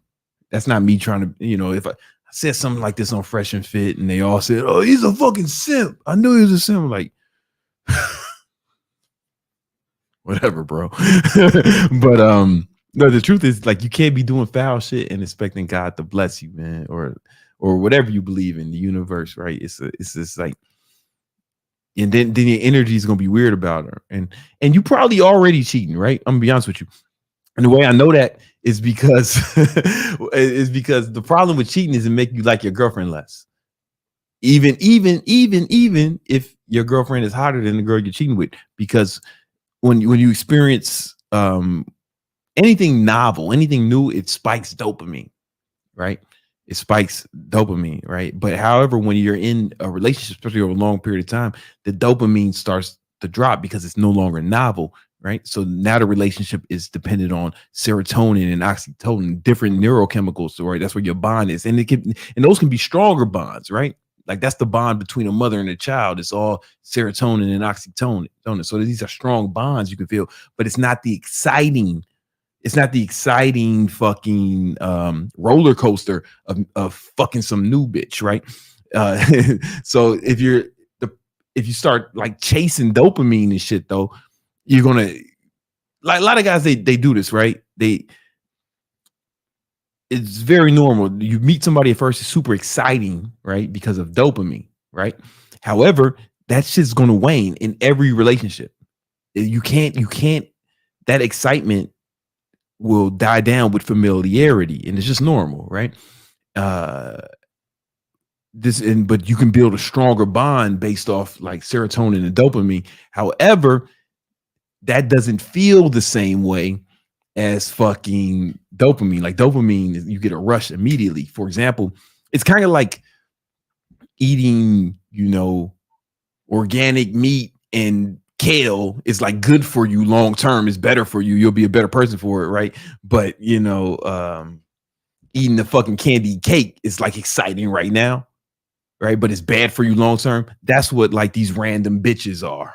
Like that's like they become like the candy cake, but your girl is that fucking that home cooked meal, that good meal that's like really good for you. It's definitely satiating, and it's good for you long term. It makes you stronger. But like if you chasing out, but the junk food, you know, they put it in attractive packaging, they have ads for it, and it's literally like constructed to spike your dopamine, so it's more exciting. But these other bitches are just junk food, and if you keep, good food tastes worse after junk food. You know what I'm saying? Like a home cooked meal is still not as good. It's not as tasty as a fucking candy cake or whatever you motherfuckers be eating, right? I'm keto, right? I assume, right? But it's bad for you, and it actually fucks up your taste buds. I don't know. You'll like your girl less if you cheat. So if you're going to cheat, it's going to exacerbate this problem, and then you're going to always be chasing that dopamine, because even the bitch you cheat with, after a while, the dopamine of that's going to be gone. So now you got to replace her with a new chick because you're just chasing dopamine. You're just chasing dopamine. That's when these guys, they spinning plates and they're fucking exercising their options and all. You sound like fucking children, my nigga. Like you sound like fucking kids. Grow up. You stop chasing dopamine. It's fucking holding you back in life. You know what I'm saying? So you got to either dump her. You should probably dump her because you sound like you've been cheating. You know what I'm saying? It's not like you've been cheating, because it's just like, even if the sex is worse with an uglier chick, the dopamine rush you get from that is going to be higher than anything you can get from your girl. You know what I'm saying? Like, it doesn't mean anything's wrong with your girl. It just means you're super familiar with her, right? So you can't get that same dopamine rush from her, but you can always get like serotonin and oxytocin, which are like actually stronger neurochemicals, but you're not as driven towards them as you are like dopamine, right? Dopamine's like, yeah, like junk food, right? But serotonin and oxytocin, that's like the food that'll make you strong. You know what I'm saying? So to make you strong and healthy. Oh yeah, and then I have a whole video on dopamine and how depleting your dopamine kind of fucks up your life, and chasing random hoes is like probably the easiest way.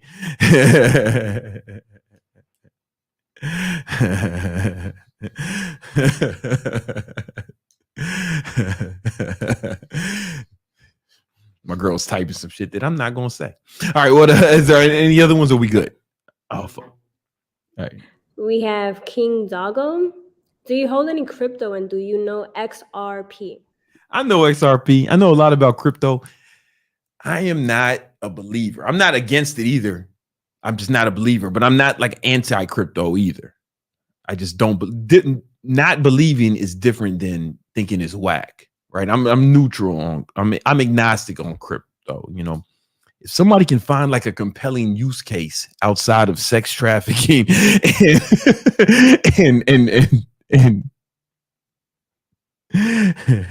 and fucking crime, because it seems to be the preferred currency of criminals worldwide. And that's the only real use case I can see for it. And the market cap for crypto is like so small in comparison to like a big stock, right?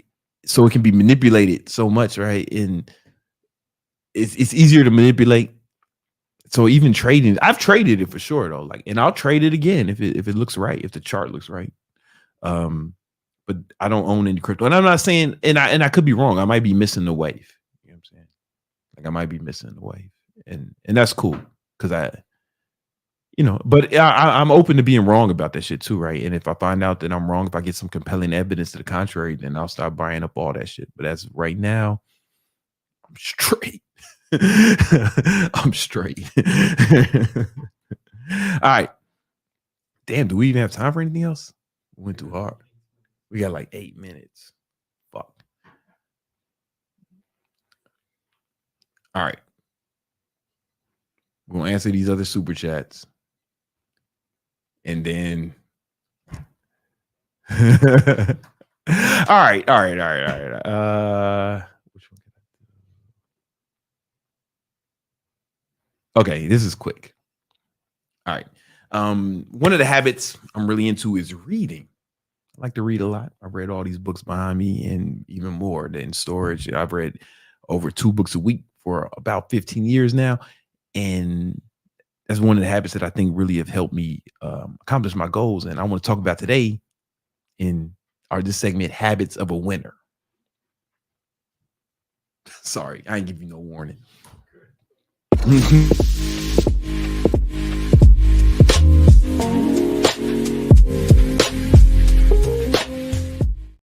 That was on me. That wasn't your fault. You know what I'm saying? All right. I've been reading 2 books a week at least for about 15 years now. And in this video, I'm going to show you how you can read at least 1 book per week. Because if you do that, what's going to happen is you're going to get a lot more knowledge and experience. And when I say experience, you're going to get a lot more knowledge and gain a lot more insights that you can deploy against your goals, whatever they are. Because experience is the best teacher. However, it doesn't have to be your experience, right?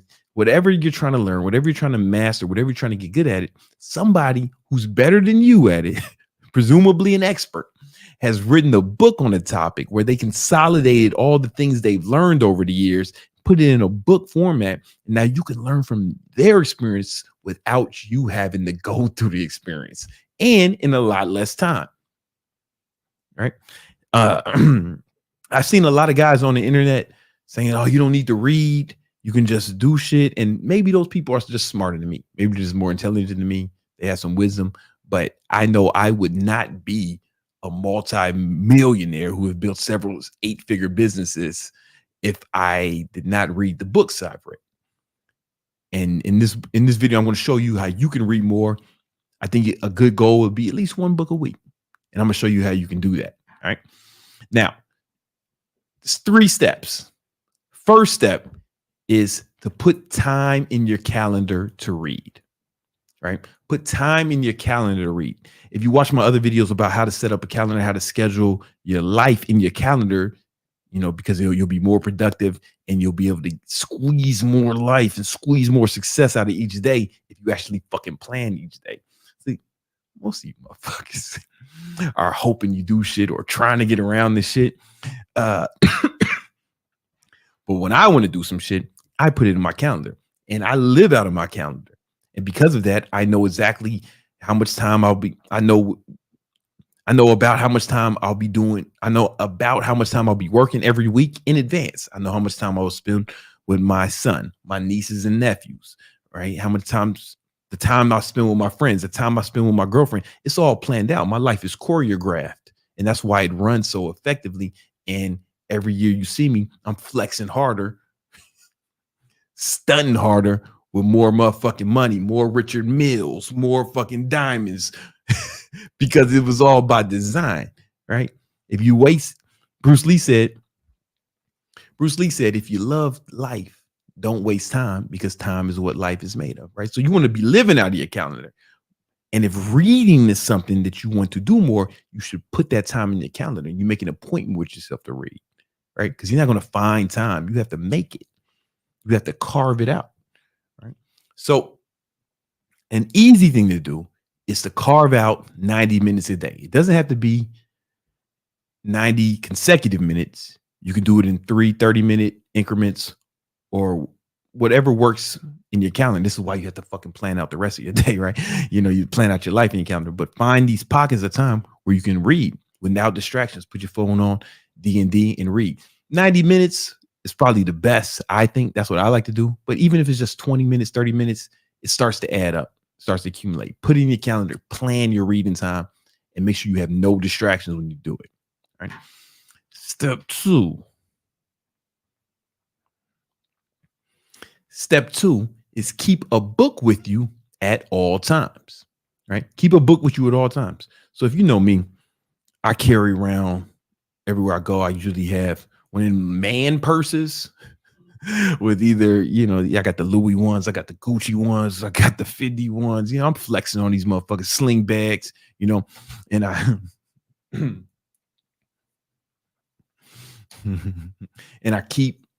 usually keep a book. I keep a book and or my iPad mini with me at all times. And my iPad mini has the Kindle app on here. So I have tons of fucking Kindle books on here, right? So I keep this on me at all times, and or a physical book I'm reading, right? You know, I keep other things in the bag too, the scale, the motherfucking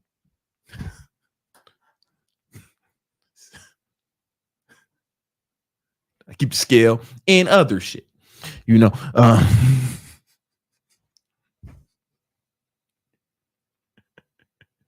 Okay, but just keep the book on you at all times. This way, if you're at the bank or something and you're waiting for, you know, the banker to give your turn, you can just pop on the book instead of scrolling on social media like a fucking high school girl. You can start reading. You know, if you're in an Uber, if you're in a line, right? Anytime you find these pockets, you can get some pages in, and that just starts to add up throughout the day, right? So just keep a book on you at all times, and when you get a pocket of time where you can read, instead of scrolling social media like a fucking dipshit, start reading more during that time. And that shit adds up for sure. All right. Now, number 3. This should be the easiest one for my audience to implement. because this started off as a fitness channel. I don't know what it is now. But presumably if you're watching this, if you're watching my shit, you want to get in shape or you want to be in shape or some shit, right? Read and or listen to audiobooks while you're training. So I do this in two different ways. When I'm lifting weights, I always have headphones on. Now, I'm sure that any onlookers would see me lifting anything. Oh, surely he's listening to Kodak Black or Lil Baby. But the truth is, I'm always listening to an audiobook. Like at all times. Every time I'm in the gym, I'm listening to an audiobook. I'm never listening to music. And a lot of times it's the same book I'm reading. If you have the Kindle app and the audio book, what happens is the Audible, if you have it on Audible would pick up where you last read. Right? They sync. Audible will pick up where you last read if you have both versions of it. And then when I go to read, it'll pick up where Audible left off.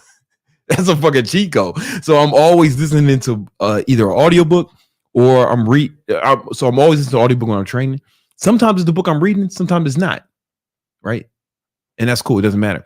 Another thing I do is I read while I do cardio. And I like to do that with the Kindle app. What I'm going to do is, hold on, let me bring it up one second. So a lot of times when I'm doing cardio, what I'll do is, okay, hold on. Let me just find a book. Because if you get the audio book in the Kindle app, if you get the Audible, hold on, let me find a book where I have both of them.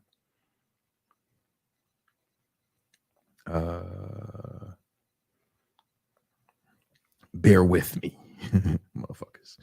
All right. Do I have an audio book here? Come on, what happened? Oh, I know what happened. I had fucking lost my I broke my iPad and like not everything's downloaded on this. Which one? Okay. This is the audio book. Fuck. No, we ain't gotta go that far. We ain't gotta go that far. Okay, cool. So you can show this to him. What happens if you get both? The book will read it to you at double speed. So it looks like this. Let me try to bring the microphone up to it. Hold on. Oh, the audio's coming?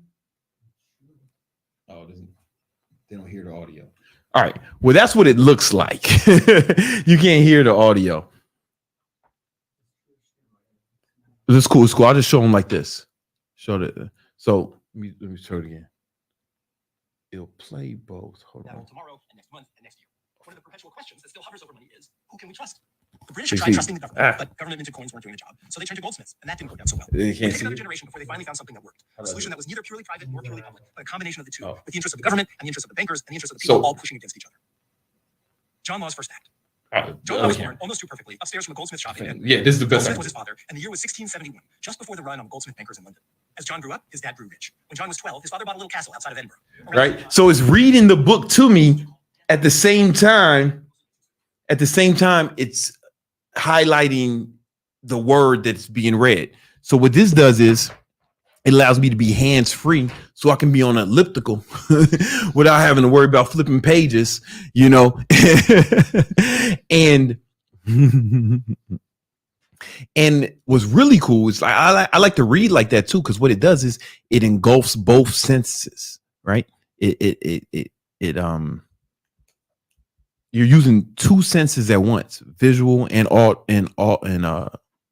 you're using your hearing and your vision, right? So now there's two senses involved, so you're more likely to pay attention and less likely to get distracted, right? And you also retain it better because now you're getting it two ways. Pause. You're reading it and you're hearing it. You know what I'm saying?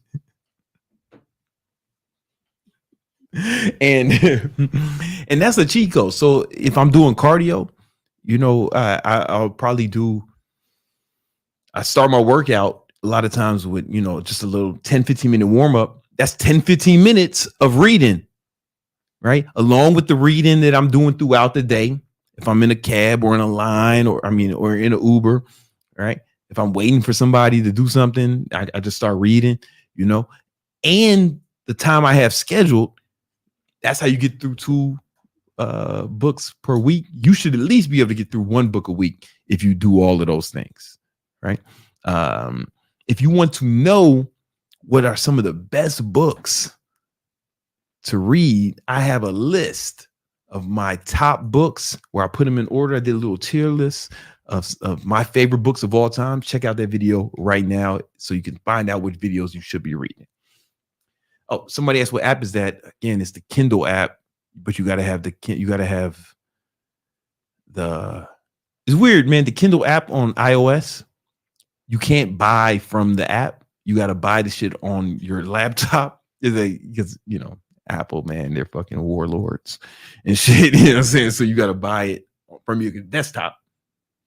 And then it shows up in your Kindle app along with the Audible, but you got to have both. You got to have the Kindle book and the audio book. So you got to buy the shit twice, but they give you like a discount if you do that shit. It's dope. All right. You ever read the Bible on audio? Somebody asks. Nah, I read the Bible when I was 16. I do not recommend you do that shit, man.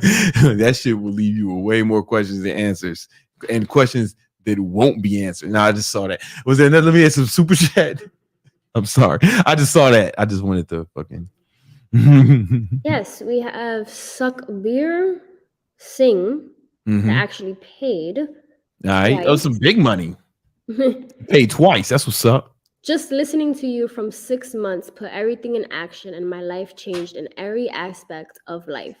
I started chasing proud over cheap dopamine, and I became happier. My extension, you are a G. Yo, come on, man. That's what I like to hear. Let's give it. There's a lot of truth in that statement. This could be you too. This could be you. I'm proud. I'm proud of man. And you could tell he's colorly in line, man. He paid that twice, man. That's $160 total that he's able to just throw around. Baller shit. Let's go. You need to too, man. Oh, that ain't dollars. That's something else. It's not dollars, but it's still a lot though. If you convert it, it's a nice 100, I believe. Come on, man. That's what's up, man. Whatever currency. We have Erden. Advice on the best cold call opener. I don't like cold calls. I don't think anybody doing cold calls, you're working for an organization that's not doing marketing, right? Like so, the way I like to do it, the way I run my shit is my sales guys don't have to do the marketing. You know what I'm saying? Yeah, I want my sales guys just to do the sales.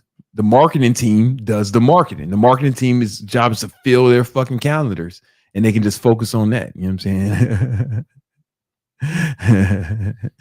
And Nima says that the homie Hormozi did a video on trash businesses, which they focus on cold calls. What is it? No, he kind of gives real examples of cold reach. Not calls, but gives an idea of like different approaches you can take. Oh, that's what he did. It's not calls though. Oh yeah, listen, I'm not into it, right? Now if you got your own business and you got to figure out some shit, maybe you got to do that, and you're just trying to do anything. You got to lead with value, I guess, but I just never been a fan of that strategy because I know how to market though. Right? If my sales team had to do sales calls, that would mean I'm a bad marketer.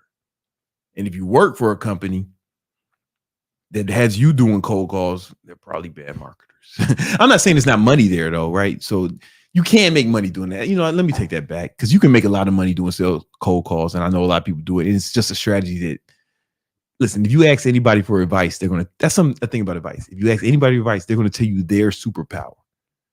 That doesn't mean that that's the thing that's better than anything. That's the thing that worked for them. They're always gonna tell you what worked for them.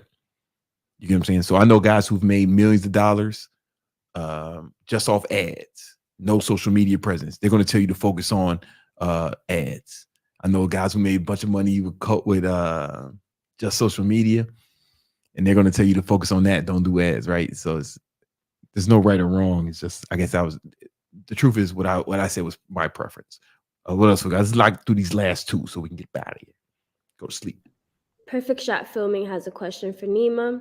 What's the best caption under a video and the target audience I should put in the settings to get clients in Miami like you did with Brandon? Yo, man. Well, by the time he's done asking all these questions over the few months, he's gonna have like a whole course that he can like chop up all our shit, and it's like a course on creating a video. Like what I would say is, if you're trying to get a creative, just make sure you introduce yourself, you show them what you've done, and you give them a CTA in 15 seconds. You don't need the caption and none of those. Just make sure you have everything nailed in 15 seconds. Good portfolio once they click, and that's it, man. That's it. For captions, just put over video caption just in case if they are watching it without audio. All right. All right. What last one, right? We have two more. We have Miles. Okay. If you had to start over, would you get into sales or learn code tech? I would get into sales. That doesn't mean it's the best thing, right? That's just what I would do because I have a proclivity for selling people. I'm a people person, and my fucking dad taught me sales like as a young kid, you know. So like I grew up around it and in it. So I'm always going to navigate. I'm always going to I'm going to be drawn to that. I don't have a love for coding, but I do think it's, you know, it's a good option, you know, especially like I wish I knew it, you know what I'm saying? Like my son's going to know it, you know what I'm saying? For sure, you know. But if you ask me what I would do, I would go straight to sales. Yeah. The problem with coding though, man, is like AI might be fucking taking those jobs away, right? Like I would try to learn how to manipulate AI. I mean, I would say it depends on what his goal is, right? Mm-hmm. If he wants to have the remote job and be paid well and work remotely, it would be a viable option. But if he wants to start a business and have an app, you need to hire. You cannot code and have a business off of it at scale. Yeah, it depends on what you want. You know, it sounds like coding is more for like having a job. Sales is a good job too, man. I would go sell. You know what I'm saying? We have Ray. I started a painting marketing agency. Any advice? Painting marketing agency? What does that even mean? What does that mean, man? I would be on the wall. We shouldn't have to decode your fucking questions, man. Like, so one big part of marketing is what you write. The reader needs to understand. It's like writing copy. You know what I'm saying? So, you know, listen, man. For painters. Okay. Shit, man.